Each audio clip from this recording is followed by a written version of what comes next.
Look at Saturn. From millions of miles away, it's the jewel of the solar system. Elegant, golden, serene. We've used its image on posters and textbooks, on screensavers. It's become a symbol of cosmic beauty, a reminder that space can be breathtaking and peaceful. But that beauty is a lie, because if you were to actually get close to Saturn, if you were to approach what we call its surface, if such a thing even exists, you wouldn't feel wonder, you wouldn't feel peace, you would feel something else entirely. You would feel the crushing, suffocating weight of a world that was never meant for human eyes, a world that doesn't care if you live or die. Today, we're going to peel back that golden mask. We're going to look past the pretty pictures and the romantic ideas we have about the ring giant. We're going to explore why Saturn is in reality the most terrifying place in our solar system. This isn't a story about beauty. This is a story about a cosmic nightmare hiding in plain sight. So take one last look at that peaceful image in your mind, because once we dive in, you'll never see Saturn the same way again. Let's start with those rings, the ones we all admire, the ones that make Saturn instantly recognizable, the ones that seem so delicate and beautiful from our telescopes on Earth. Here's what they actually are. They're not jewelry. They're not some cosmic decoration placed there for our viewing pleasure. Those rings are a graveyard. They're the shattered, pulverized remains of something that used to be whole, something that used to be alive in a sense. An ancient moon that made one fatal mistake. It wandered too close. Picture this. Billions of years ago, a moon, possibly as large as our own, was orbiting Saturn peacefully. It had been there for millennia, minding its own business in the cold darkness of space. But gravity is patient. Gravity is relentless. And Saturn's gravity is monstrous. As this moon drifted closer, Saturn didn't just pull it in. It didn't simply swallow it whole like some cosmic predator. No, what happened was far more violent, far more brutal. Saturn's tidal forces, the difference in gravitational pull from one side of the moon to the other, began to stretch it, slowly at first. Then, faster. The moon started to groan under the pressure. Its surface cracked. Its core buckled. And then, in a catastrophic moment that probably lasted hours or days, the moon was ripped apart, limb from limb, piece by piece, torn into millions of fragments. Those fragments didn't disappear. They couldn't escape. They were trapped in Saturn's gravitational grip, forced into orbit, condemned to circle the planet forever. And that's what you're looking at when you see those beautiful rings. You're looking at the corpse of a world. A 175,000-mile wide belt of destruction. Billions of chunks of ice and rock. Some as small as grains of sand, others as large as mountains, all screaming around the planet at over 50,000 miles per hour. This isn't a serene halo. This is a permanent blizzard, a cosmic demolition derby that never stops. If you tried to fly a spacecraft through those rings, you wouldn't make it. The debris would shred your hull in seconds. You'd be torn apart just like that ancient moon, your pieces added to the graveyard, another casualty of Saturn's beautiful, deadly trap. And here's the worst part. Saturn is still hungry. Its rings are slowly falling inward, raining down onto the planet in what scientists call ring rain. In a few 100 million years, those rings might be gone completely, consumed, devoured by the very planet they orbit. The evidence of this ancient murder will vanish, and Saturn will move on as if nothing ever happened. Cold, indifferent, waiting for the next victim. Now let's travel to the top of Saturn, to the North Pole, because what we find there might be the single most disturbing feature in our entire solar system. There's a shape up there, a structure, and when scientists first saw it, they didn't believe it was real.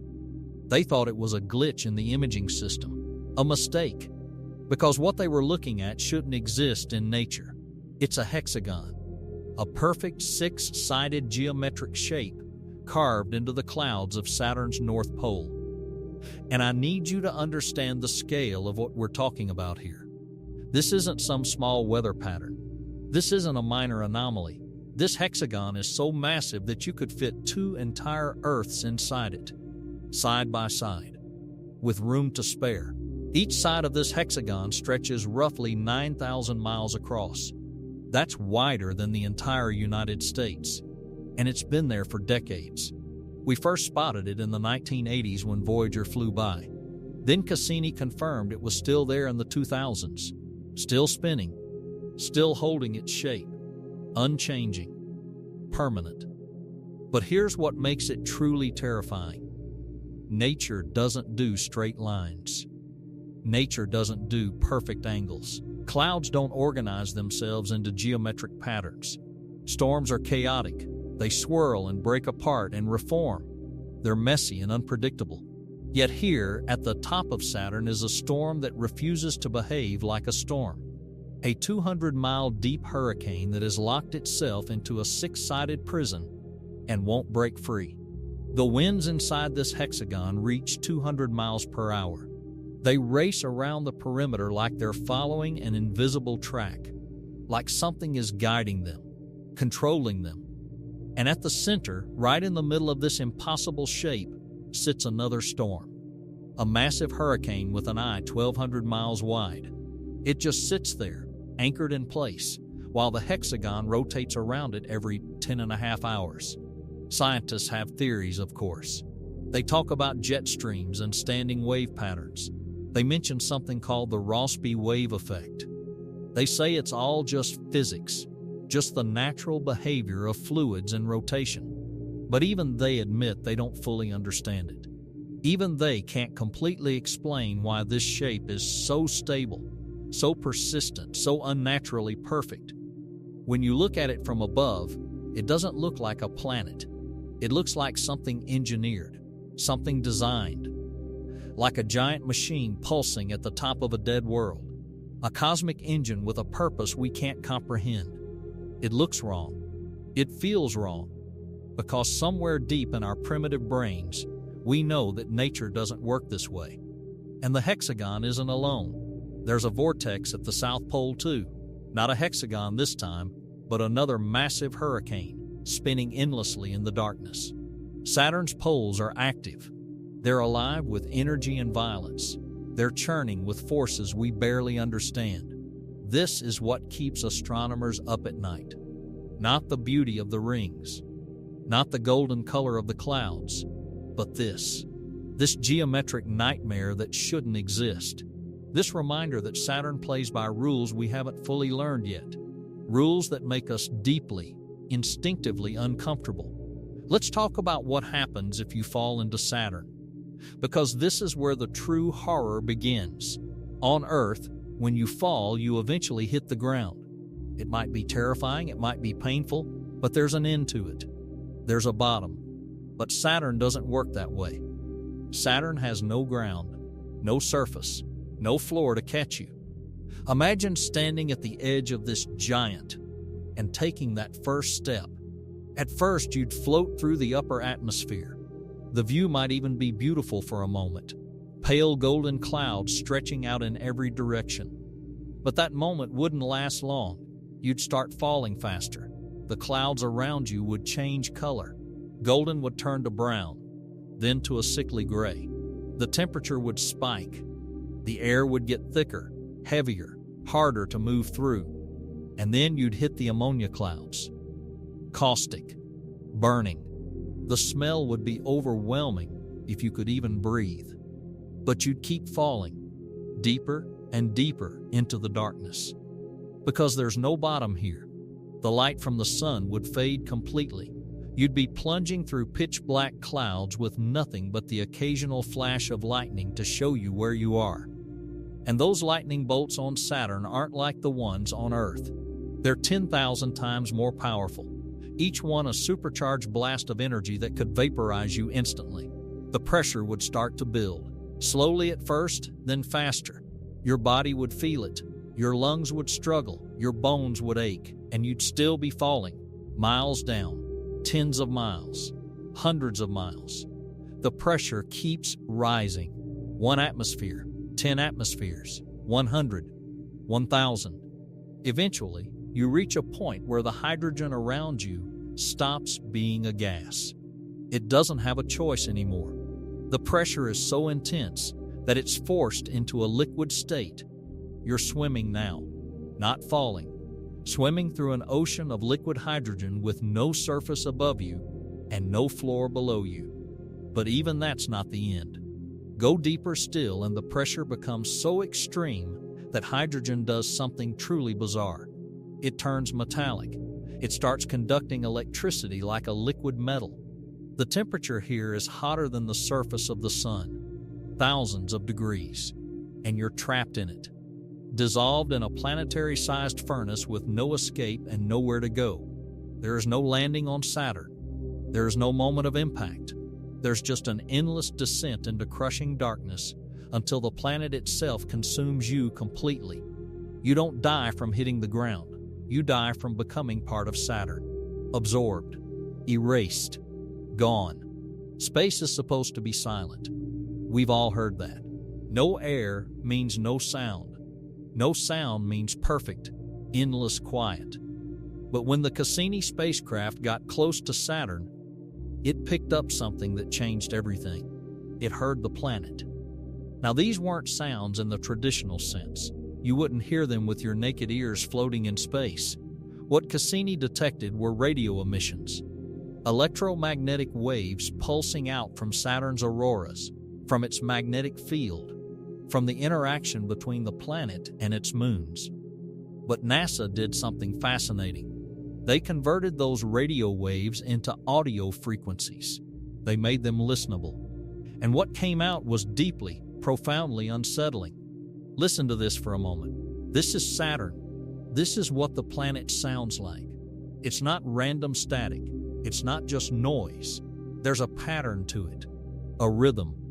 It rises and falls like something breathing, like something calling out across the void. Some people say it sounds like a choir. Others hear whispers. Some describe it as mechanical, like the hum of an enormous machine buried deep inside the planet. And others swear it sounds like screaming. These emissions never stop.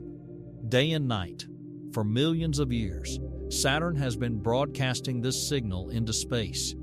A constant, eerie reminder that this world is alive with energy we can barely comprehend. The auroras at the poles crackle with power. The magnetic field warps and twists. The planet itself pulses like a beating heart. And we're not supposed to be hearing this. This isn't meant for us. These are the sounds of a world that exists on a scale so massive, so violent, that human presence there would be nothing more than an intrusion. We are the unwelcome guests. We are the outsiders peering into something ancient and indifferent. When you listen to those recordings late at night, when you really focus on them, something primal kicks in. Something in your gut tells you to back away, to leave, because those sounds don't belong to our world. They belong to Saturn, and Saturn doesn't want company. So here we are, at the end of our journey into the nightmare that is Saturn. From Earth, it's beautiful. From millions of miles away, it looks like something out of a dream, a golden jewel floating peacefully in the darkness. We put it on posters. We show it to children. We use it as a symbol of wonder and exploration. But now you know the truth. You know what those rings really are. A graveyard of a shattered moon, circling forever in a cosmic blizzard. You know about the hexagon, that impossible geometric shape that shouldn't exist but does. You know there's no ground to stand on, just an endless fall into crushing darkness. And you've heard the sounds, those haunting radio emissions that feel more like warnings than anything else. Saturn is a masterpiece of terror. It's a reminder that the universe isn't just big. It's indifferent. It doesn't care about us. It doesn't care if we understand it or fear it, or admire it from a distance. It simply exists, hostile and beautiful at the same time. Some things are meant to be appreciated from far away. Some jewels are better left untouched. Saturn is one of them. If you made it this far, if you enjoyed this dive into the dark side of our solar system, hit that subscribe button, because we're not done yet. Next time, we're heading to Neptune. And trust me, what we find there is even worse. Thanks for watching. And remember, the next time you look up at the stars, think twice before wishing you could visit them. Some places in space weren't made for us.